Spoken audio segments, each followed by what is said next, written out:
Welcome to Salvage, a podcast for conversations with artists about the repurposed materials they use in their art practice. Please enjoy my conversation with Loren Eiferman.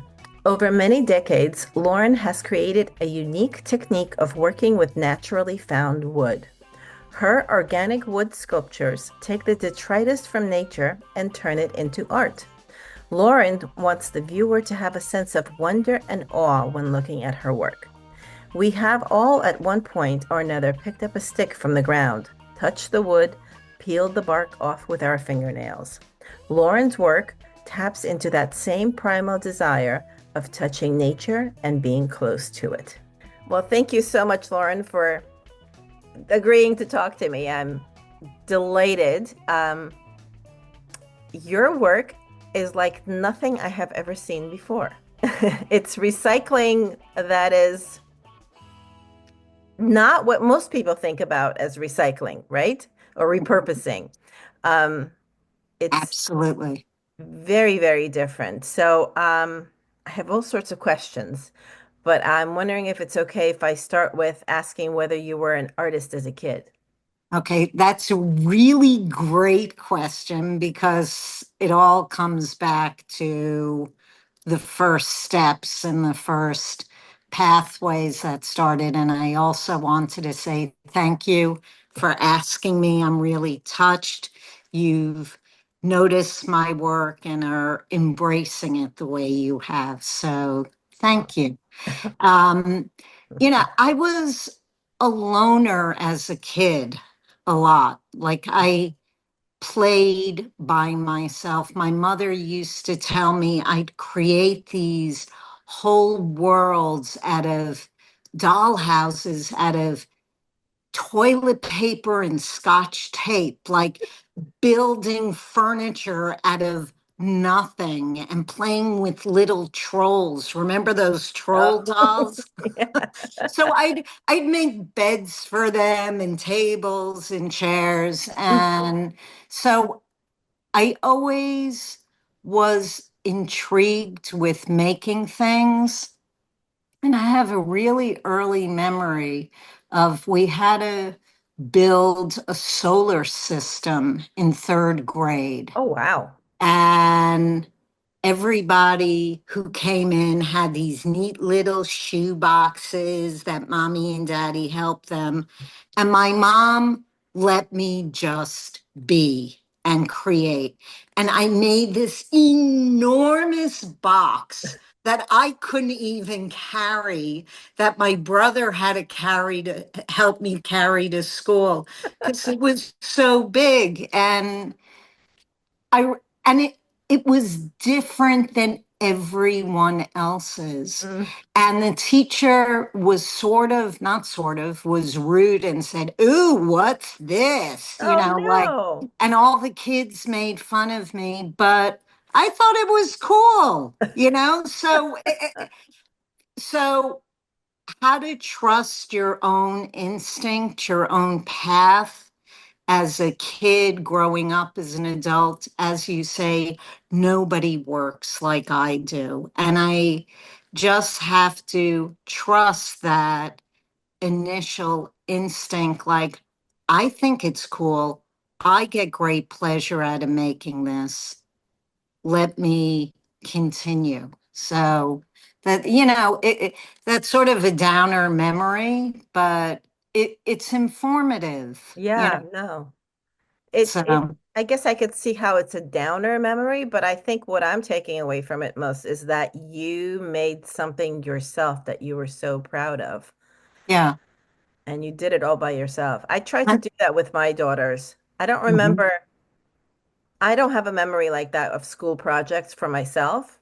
mhm, Um, but I do have memory, I when my kids were little, I was the assistant if they needed an assistant, but mhm, I wanted to make sure I never influenced whatever they were making for their project because mhm. that's exactly what I didn't want to do is I didn't want to have them have a project that clearly a parent helped them make. Right, Yeah. right. Well, I was a bad mommy because my kids asked me, Mommy, you're an artist. You've got to help me. So I'm like, I have two girls, grown women Yes, now. I have two of those as well. Yeah, it's a beautiful thing. It is. It really is. Yeah. So did you study some kind of art in high school or Yeah, college? like in high school, um, I was at this juncture point and I was like, I think I want to start studying art. So I grew up in Brooklyn, and at the time, the Brooklyn Museum had the most dynamite art school. Oh, wow. So I started taking these clay hand building sculpture Oh. classes there, and I fell in love. And my parents, I would take the subway there, and my parents usually came and picked me up. And so I'd have an hour, 2 hours after to just wander the Mm. museum and look at the collection like I knew it backwards and forwards. Oh. And it was an incredible opportunity. And then I started taking classes at Brooklyn College during high school. Hmm. And then I studied during the summer, one summer at Cornell. Oh, And wow. they had a whole art program for high school kids. Hmm. So I studied there and I fell in love with my sculpture teacher. It was this woman that was dynamite and cool and such a wonderful, inspiring teacher. Mm. And from there, I just sort of went off and said, I like this art stuff. I'm going to continue. So I went to college. I ended up going to three different schools because I got very bored very quickly. Oh. Um, and I spent one first year in Oneonta, New York at the Hmm. SUNY school. And then I'm like, they have not enough art. So I spent a year in France Oh, wow. drawing from the model every day on the same size piece of paper in charcoal. Oh. And it was rigorous and it was one of the best experiences because it taught me to show up in the studio. It's Mm. That's one of the hardest things that I think people have is to how to show up for yourself every day. Oh, And absolutely. and it was started and run by this Danish artist who used to be Hans Hofmann's assistant. Mm. So he ran it sort of like the Hoffman School. Hans Hofmann had a school on 8th Street way Mm. back when, and it was an incredible experience. And I bet it I also taught you to see. yeah, it taught me to see. It taught every day in charcoal drawing from the model. It's Wow. like no color, no.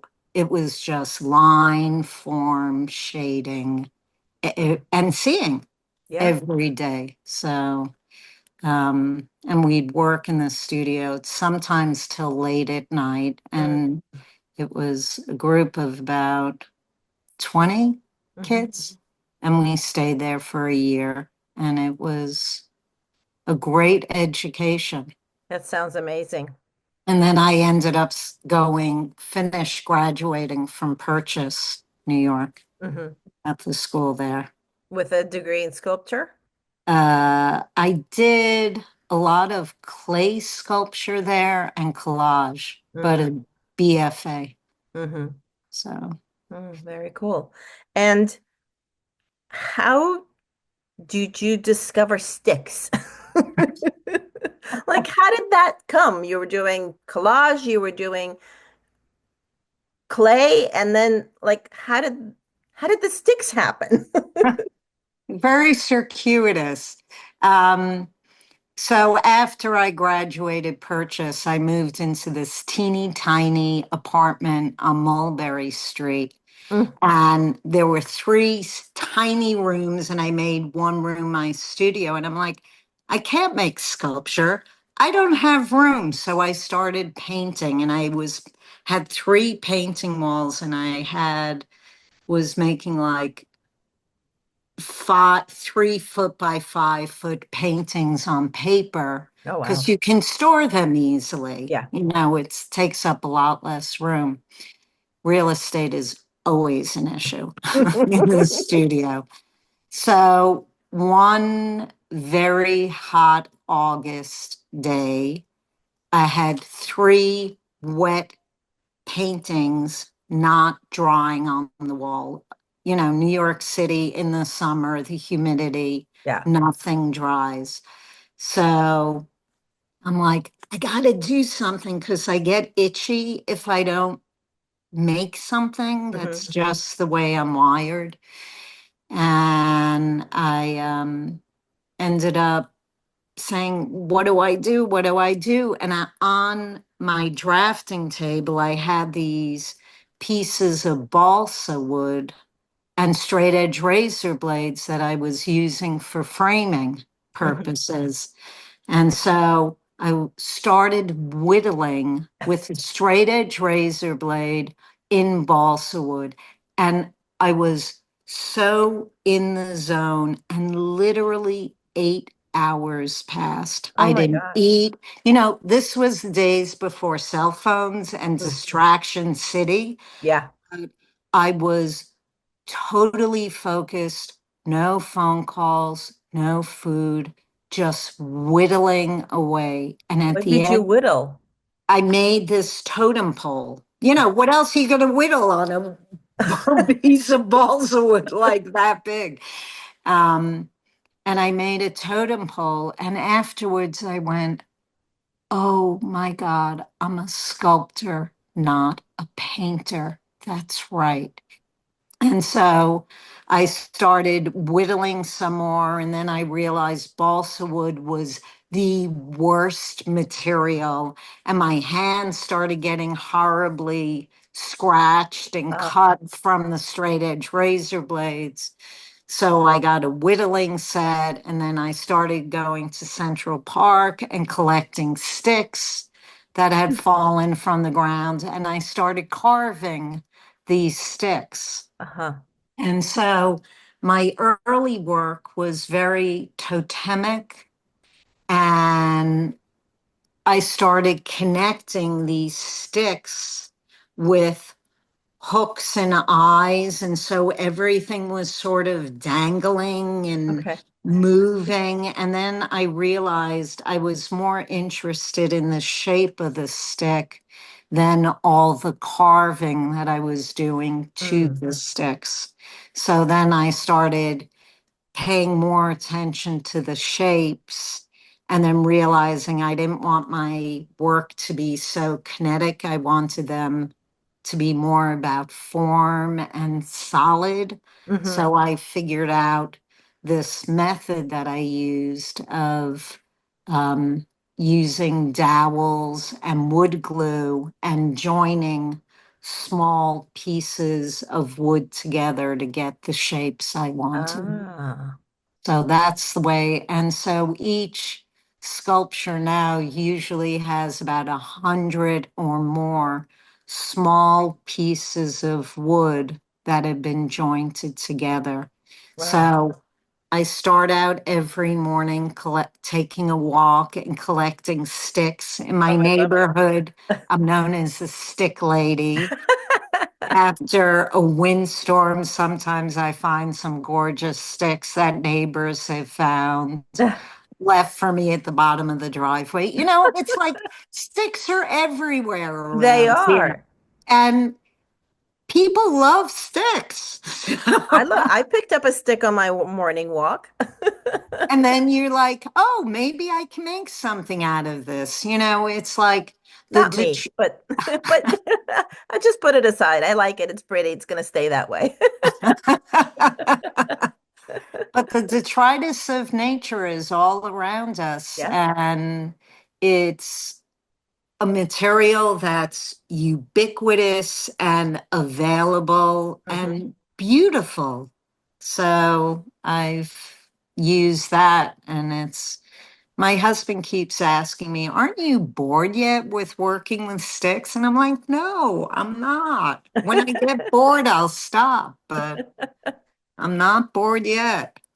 That's amazing. And you make such really gorgeous shapes out of them. And Thank you. I mean, so you cut up the sticks that you find into smaller portions, or do you ever use like a whole stick that you find? Uh, if I'm wanting a stem or a long piece, like I look for different sticks and different shapes. Sometimes if I'm working on a piece and I'm obsessed with curves, I'll look for curves, but Uh-huh. I usually collect sticks and leave them in my studio for a period of time to dry. I Oh. usually, to make sure there are no bugs in them and they Hmm. won't crack or check anymore or anything like that. So how So big is your stick pile in the studio? I don't know if you can see it, but Well, okay, it looks it's really big. So for those of us it's who are not watching, it's like it's 6 feet across, 2 feet high. I call it, it's like 12 feet long and 3 feet high, four Oh, feet wow. high. It's I call it my sea of sticks. Well, it's beautiful just on its own.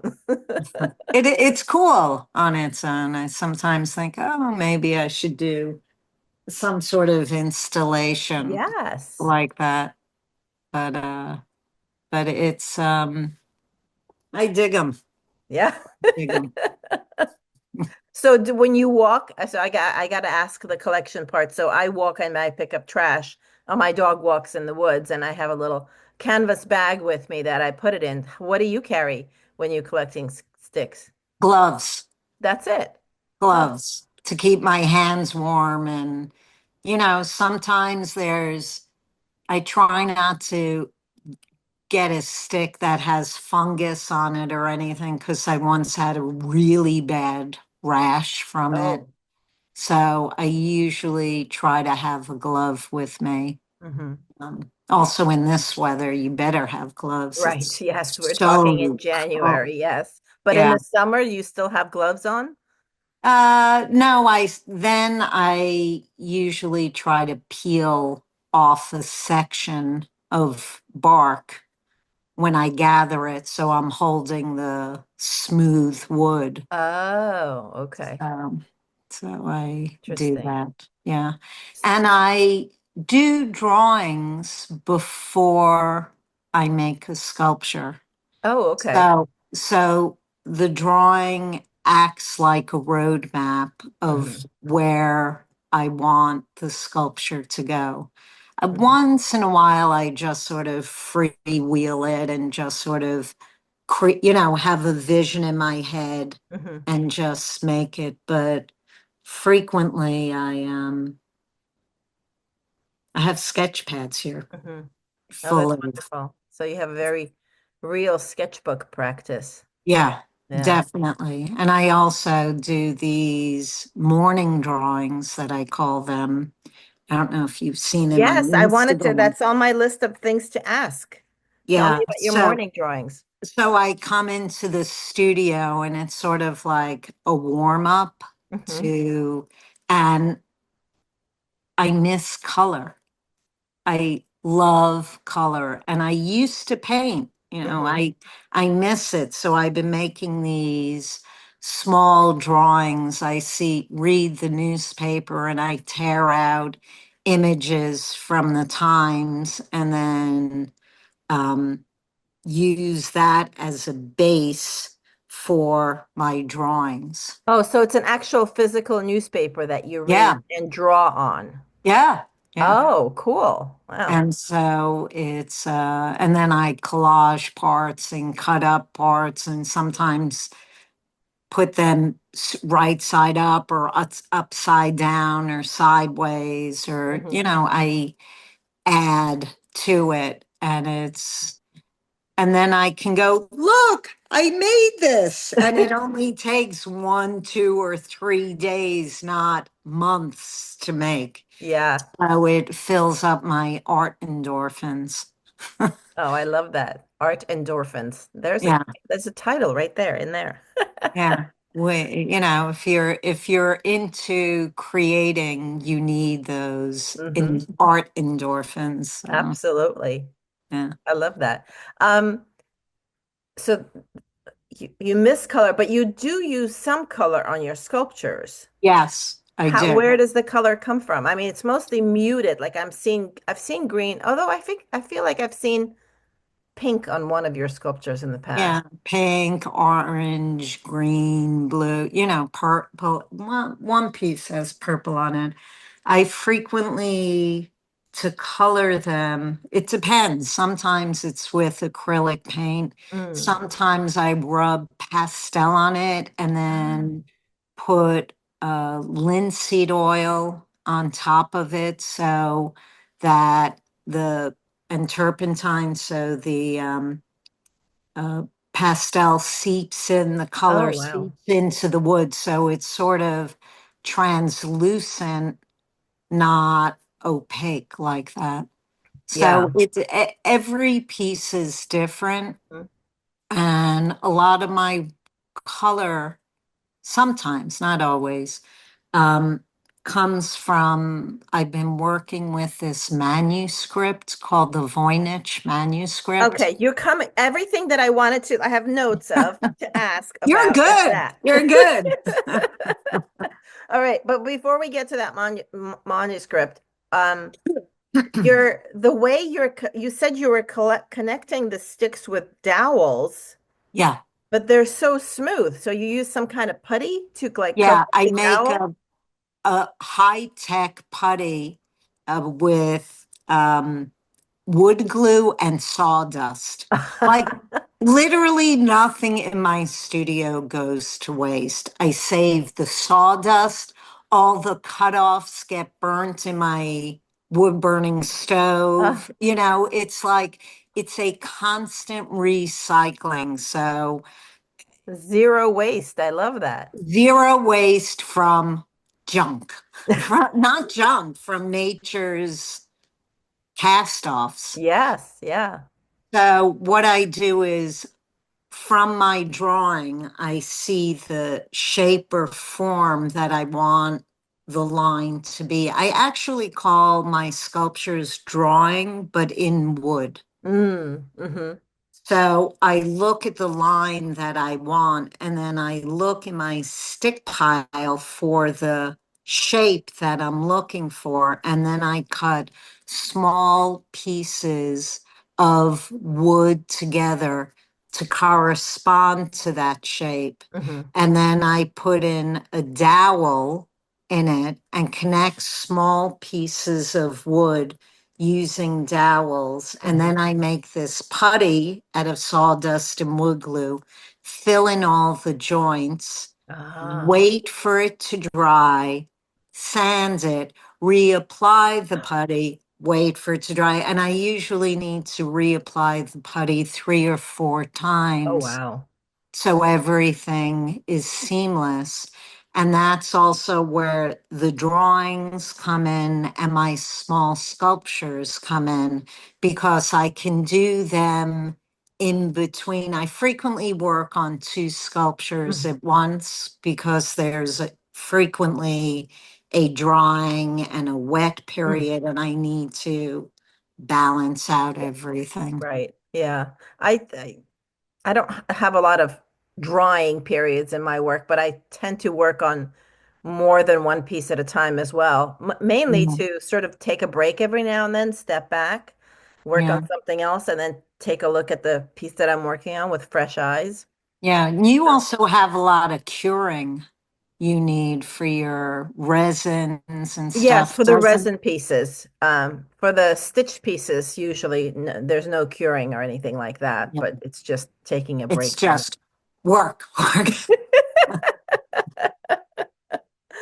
All I'm right. envious. I'm envious. You could just keep going. Maybe I will start doing something new. I don't know. I don't know. Have you ever used thread to wrap around your sticks or something like I that? have. I've used thread. I have a couple of pieces that I've wrapped Mm. and dangled, and I've used that piece up there, which I don't think you can see. I used videotape. Videotape to wrap around the Videotape. sticks? It's wrapped like dangle and just be like this funny thing. And I have another piece that I wrapped a CD over with silk twine. Oh, And cool. Huh. so I do, I use threads sometimes, Hmm. but not that much. Mm. Interesting. Sometimes. Every piece is different. Every piece calls for either a different kind of color or material Hmm. or I frequently experiment. Yeah. So I love what experimenting. yeah, so So much whether fun. I burn, I use a blowtorch to burn the wood to get a Ooh. charred color or, you know, just wax or linseed oil. Hmm. It's each piece is different. Oh, So, that's fun. I recently got myself a wood burning tool, ooh, but ooh, ooh, that sounds it fun. is. So I kind of intended it because I wanted to um melt lightly melt the edge of a plastic jar. Like I'm very cautious about melting plastic because it Yeah, it's releases so toxic. many chemicals. But I thought I could use the melting tool to like just soften the edge. Hmm. And I haven't played with that as much. But then I was at a residency um, back in back in the beginning of September of 24, and I did a lot of walking, and I picked up a walking stick. It was sort of like a mix between a walking stick and a spider web stick because I would either like use it for I don't really need it for balance, but the spider webs, there were so many spider webs I would literally swirl it in front of me to make sure I wasn't walking into spider webs because I do not like walking into spider webs. Um, but then Nobody does. no. But then I kept using the same stick. I just liked the way it felt in my hand. So I decided to, and I had my wood burning tool. So I named the stick and I wood burned the the title of the stick onto into it. So I was like, I'm actually using the wood burning tool for what it was meant to do. Oh, you're inspiring me. I think maybe because that would be cool to draw on the stick, on the Hmm. sculptures, and have like not have it be all uniform in color, but have like, oh, you just gave me a great idea. Oh, Thank good. you. I'm happy. Now, I have a friend who used to, she still does. I mean, she doesn't, she does wood burning on like wooden shape, like Easter eggs or little boxes and stuff like that. She doesn't make them herself. She Mhm. buys them, but she literally draws with the wood burning tool on these shapes, and they're always so pretty. There's just something really lovely about it's like a two color thing. But I guess you Yeah, can get deeper too. You can do some shading as yeah, well. yeah. Cool. You've inspired me. Oh, good. Thank you. You're welcome. So tell me about these manuscripts. I have never heard of them before. It's this manuscript that was written in the late 1400s. They believe it's currently at Yale Beinecke's library, Mm. and it was discovered by this man, Wilfrid Voynich. And and he discovered it, but the manuscript was written, they believe, in the late 1400s, written in an unknown language by an unknown author and it's divided into 5 or 6 sections.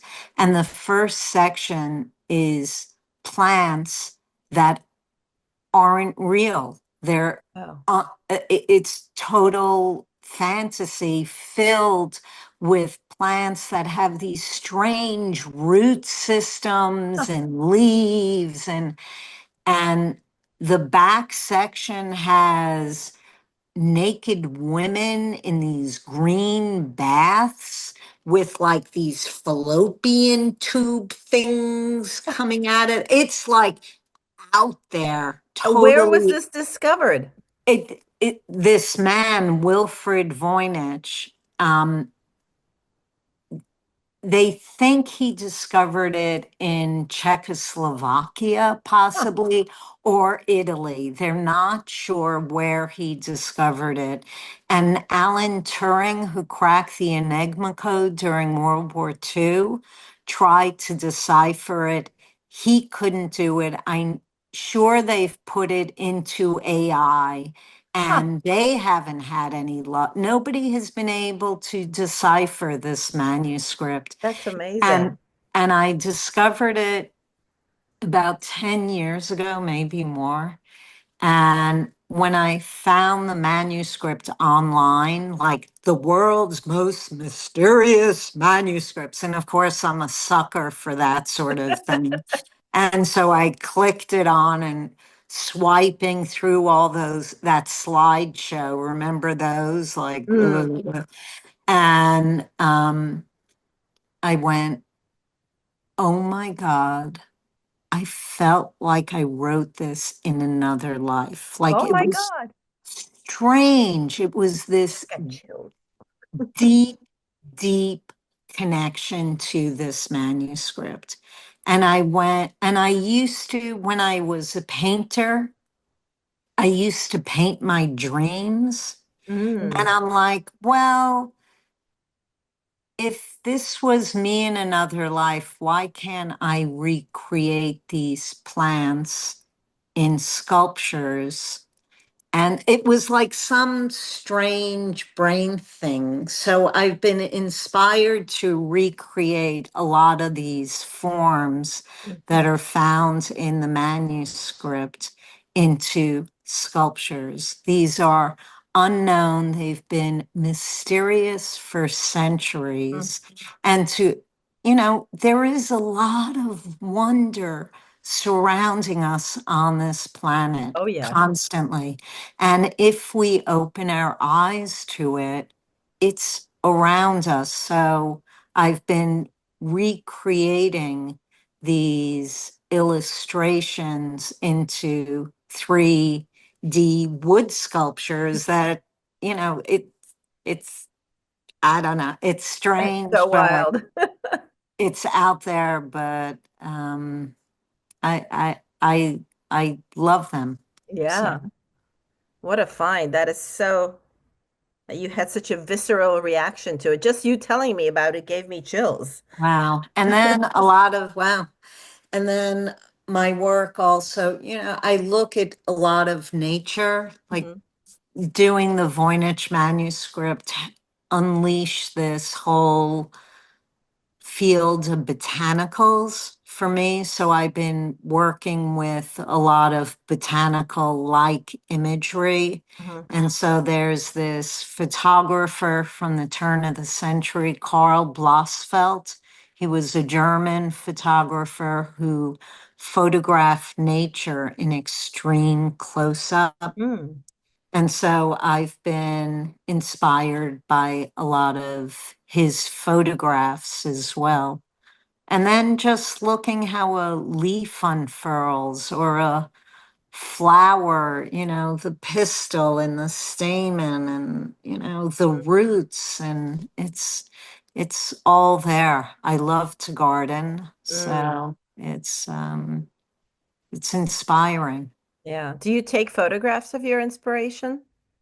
Yeah, yeah, I So, do. we have our phones in our pockets all the time. Yeah, So, yeah. so Like I'm easy. always taking photographs of trees, of the sky, of a leaf on the ground, like I'm like, wow, look at the way that leaf dropped on the ground. That's the coolest form. And then I made a sculpture from that, Oh, so it's that's so great. yeah, inspiration is all around us. Oh my God, it is. It really is. It's everywhere. It's just, yeah, you have to open your eyes. Yeah. Yeah. Yeah. I think that's one of the gifts most artists have is the ability to see. Mm, And mm. I like to think that as an artist, I can observe and see well, but I can't tell you how many times I walk by something, like the walk I take in the woods every day, almost Mhm. every day, and it's usually more or less the same path. And I've walked it now, I don't even know how many times, but every now and then I notice something and I'm like, how have I never seen this particular rock formation before? Right, Like, right. It's how extraordinary. is that possible? I've walked here so many times. Yeah, yeah. It's weird. It's Yeah. weird. It's like, huh? Yeah. Huh? Seeing new things. Yeah. So anyway, just I realized about the Voynich. So a lot of the colors I use in my botanicals Hmm. are come from the manuscript. So that's why a lot of them seem muted Hmm. because they're from the 1400s, Oh, well, yeah. So that's where, and there's also an earthierness about it. Yes, definitely. That Definitely. I don't see any fluorescent yellows in there. But there is this weird green.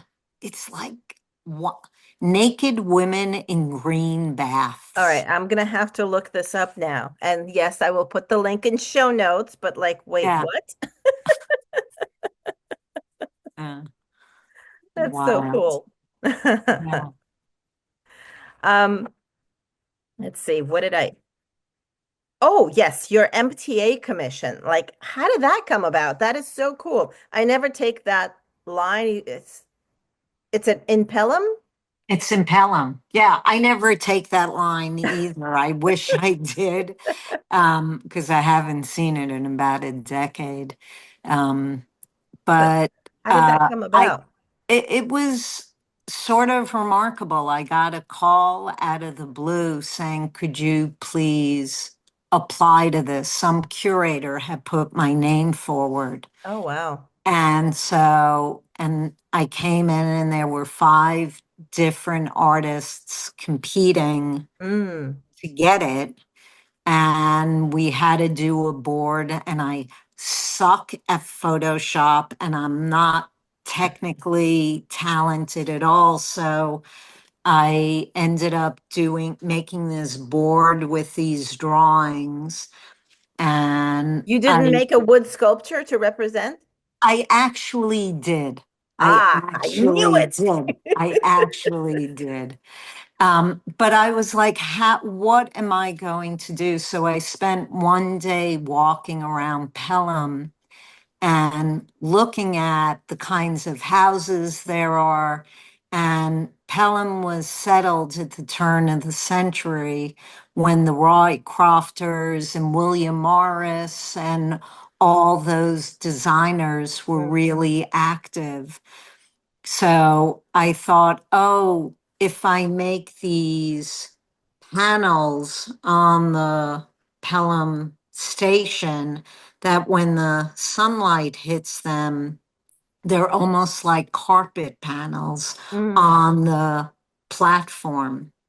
And I figured out a way to work in metal that, of course, no one has ever worked in metal before.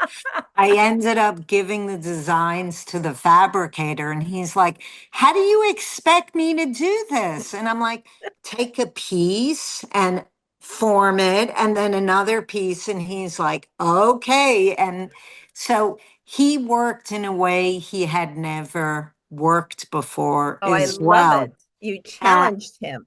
Yeah. And so I ended up making three panels that were sandwiched together, three separate designs. And so when they're joined together, they create this image. But I really wanted you, I don't like, I've looked at a lot of Oriental carpets. I did a whole series based off of Persian carpets Oh, from nice. the 1300s. And I love the way the lines form and different shapes appear at different times. Mm, At, depending if you're looking at the background or the mhm, foreground or what lines intersect. So I wanted these panels to be contemplative and engage you visually in a different sort of way. mhm, So while you're looking at it, you're like, oh, there's that. Oh, there's that. Oh, mhm. so your eyes keep shifting. And I thought while you're waiting for the train, that would be a really cool thing. Yeah, yeah, So, so then I ended up finding out that I got the commission. that's exciting. And yeah, it was really exciting Yeah. and like totally fell out of the sky for me. I haven't done another one like that since. I'd love to, but Well, now I see calls for entry for that. So maybe that wasn't the so 10 years ago, but now I see like the DOT or the NYC DOT puts out calls for entry. Like I have entered a few of them. They'll say like for a specific station somewhere, right, right, and you just send them like your portfolio. right. I've entered a few over the last couple of years. I have never been actually called to Well, even be in consideration for it, forget winning one. But yeah, well, I think there's a process for it now. most of those I think are for mosaic or glass. Hmm. And there's very few metal. And I had this whole other plan, but it ended up getting to be too expensive. So I had to just do these, I had to pare it down. Mm. So, No, I guess that's part of the process. Do yeah. you do any public art commissions other than that? Not really, not lately. Mm. I've done some, people have asked, commissioned me to make a sculpture, or I've done some book covers. Oh, So cool. that's cool. But a big public art commission I haven't done. I just got asked to show my sculpture at the Hammond Museum Mm. outside in their tea garden. Oh, outside. I So was just gonna ask, are your sculptures okay to be outside? most aren't, but I did one bronze. So Ah. so it will be there in the spring and cherry blossom season. Oh, So how that's perfect. so that's sort of public arty. Yeah, yeah. No, I can see how your sculptures could be translated into bronze. Yeah, That would yeah, totally make sense. yeah. Oh, how It's cool. it's so Congratulations. I did one of those, but they're so expensive. Hmm. So like one a year, I think. Got it. What are you working on now? Oh, what am I? I am sort of I feel like I'm at a crossroads, so to speak. I'm Mhm. kind of changing things up. I'm experimenting with resin. I'm still experimenting with plastic and I'm stitching things, but I don't want to do any of my older work at the moment. Like used to do architecturally inspired stitched artwork, nature inspired stitched artwork, and that's not calling me at the moment. On plastic bags, Yeah, using. Yeah. yeah. Um, They're stunning though. oh, thank you. Thank you. But I Stunning. think I'm stepping back from that for now. I'm not saying I'll never go back to it because, never say never. Um, Right. but I'm kind of at a crossroads. Hmm. I have ideas. I don't have enough time to execute my ideas, but I'm trying. Life is short. Yes, yes, yes. I have this question that I've been asking, and I know you're repurposing materials, but you're not like many of the other artists that I speak to, you're not repurposing plastic trash or metal trash or whatever. You're Right. picking up natural detritus to repurpose. Um, but I'm wondering whether you think about how does an artist um, make an impact in this time, this in our day and age where, the climate crisis is real. Hmm. Um, Overconsumption is Hmm. kind of seems to be the leading cause of Hmm. the climate crisis and all sorts of other problems. How does an artist make a statement? How does an artist contribute to the world during this time that we are in? Hmm. Interesting question. Um, I think my work is about wonder.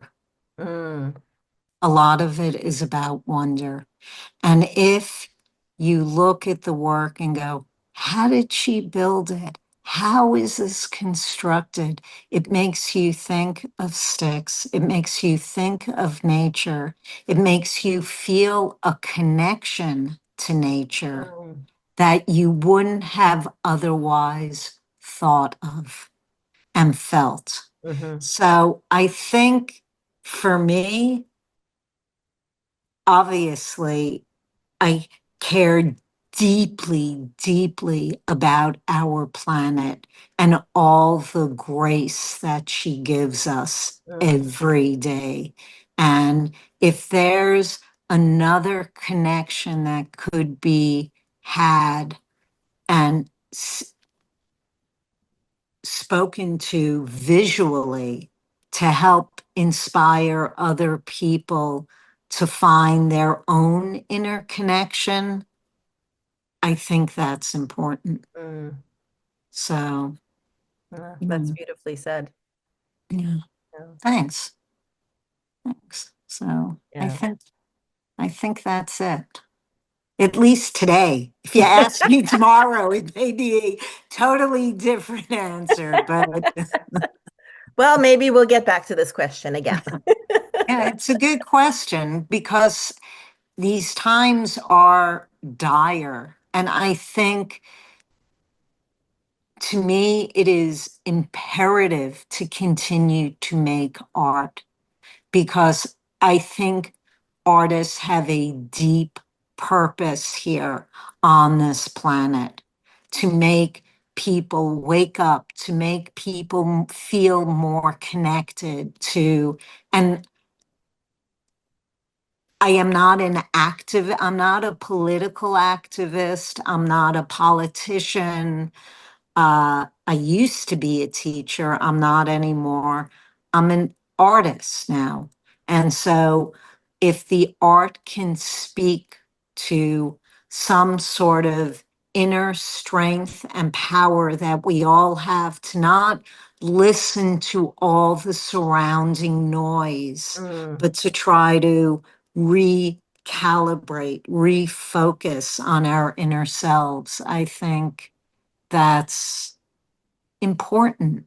And yeah. it's a be able to give out to the world Mm, that. So I think all artists are encumbered upon to have to work these days. I really do. yeah. I think it's important, you Yeah. know.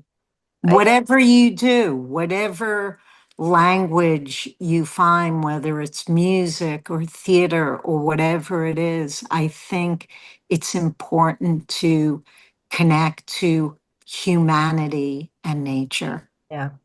I agree. I think the arts are essential to our survival. Yeah. Yeah. Yeah. Yeah. So, And it might not be where all the money is or, all that, but I think it greases the wheels to make everything work in a way that wouldn't be able to otherwise. Yeah. Wow, that's lovely. Yeah. Well, I think that's a lovely note to end on. Thank you so much for chatting with Thank me. you, That's Natalia. This was beautiful. fun. This was fun. And to be continued. And I hope I see you around soon. Yes, I hope so too. Thank you so much for joining me for that fascinating conversation. I loved the tone of it. I loved talking to Loren. That was really, really wonderful. Please continue to rate and review the show and share it with anyone that you might think would enjoy it. Thank you again, and I'll see you in the next episode. This podcast was created, produced, and edited by me, Natalia Korover. Theme music by R.C. Gaida. To find out more about me, go to artbynatalia.com. To find out about my community, go to repurposercollective.com. And to learn with me, check out all my offerings at ecoloop.art. Thank you for listening.